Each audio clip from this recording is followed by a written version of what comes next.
One day in January, a little hermit crab suddenly realized that his tiny shell no longer fit. For a long time, that shell had been a safe place, keeping him warm and protected from all dangers. But now, as his body grew bigger, the shell became tight, cramped, and uncomfortable. The little crab knew he had to leave his old home to find a new one. However, stepping into the vast ocean without a protective shell truly worried him. What if a big fish comes and attacks me? He thought, fear filling his heart. He understood he needed to quickly find a new home to shelter in. In February, luck smiled upon him. He came across a large, sturdy shell lying right on the ocean floor. Without hesitation, he slipped inside, shaking and turning to feel it. The shell was safe and snug, exactly what he had always wished for. Yet, when he looked carefully, he felt a little disappointed. Though the shell was roomy and strong, it was plain, without any special beauty. The crab began to think that perhaps he would have to find a way to make this new home more lively and colorful.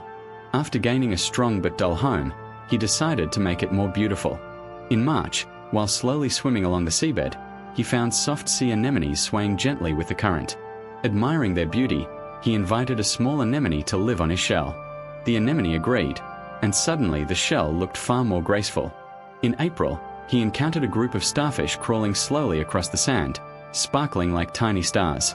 Smiling, he asked, "Would anyone like to decorate my home?" A little star cheerfully agreed. Carefully lifting it with his claw, he placed it on the shell. His home gained a radiant touch. By May, he discovered a solid piece of coral. Though it could not move, its shape was striking. Politely, he asked if it would join him in making the home more unique. The coral agreed, and he carefully fixed it onto the shell, making it look both strong and remarkable. In June, he passed by some snails diligently cleaning as they grazed on algae, leaving tidy paths behind. He invited one to live with him, helping to keep the home neat. The snail gladly accepted, and the crab joyfully brought his new friend back. In July, he spotted some sea urchins with sharp spines. Fascinated by their fierce look, he thought they would make excellent guards. One agreed to join him, and he felt his home was now not only beautiful but much safer. As summer passed, the crab and his new friends had built a truly special home. Yet in August, the group wandered into a dense forest of seaweed. Darkness surrounded them, and everyone complained. The anemone felt dim, the starfish gloomy, the coral bored, the snail unable to see, and the urchin grumbling that it was like nightfall. The crab also sensed the heaviness and thought the home needed light. Just then, in September, he saw a school of lanternfish glowing brightly as they swam through the dark water. Joyfully, he invited a small one to stay near his shell to light their home. The fish agreed, and from then on, gentle light always surrounded the group. In October, he found a pile of smooth stones. They were firm and solid, like a protective wall. Asking politely, he was allowed to arrange them. Carefully, claw by claw, he built a stone wall around his shell.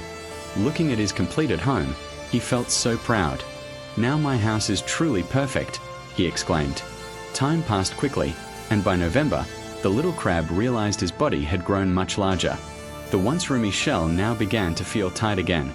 Though the home was beautifully decorated, safe, and bright thanks to his friends, he knew he could not stay forever. What troubled him most was not the discomfort, but the deep bond he had formed with his companions. The anemone, the starfish, the coral, the snail, the urchin, the lanternfish, and even the stones, they had turned his plain shell into a warm and loving home. To him, they were nothing less than family. In December, a small young hermit crab happened to pass by, sighing that his own shell had become too small. The crab suddenly understood this was the chance. Gently he said, "My house has also grown tight. You may move in, but please promise to take good care of my friends." The little crab beamed and agreed. When January came again, the older crab bravely stepped out, leaving the shell to his new friend, and waved goodbye. Walking across the wide ocean floor, he no longer felt the fear he once had. Instead, excitement filled him as he discovered a large, empty shell, simple, but full of possibilities. Ideas filled his mind: sponges, oysters, clownfish, electric eels, so many new companions to start another adventure. And he could not wait to decorate and build an even more wonderful home.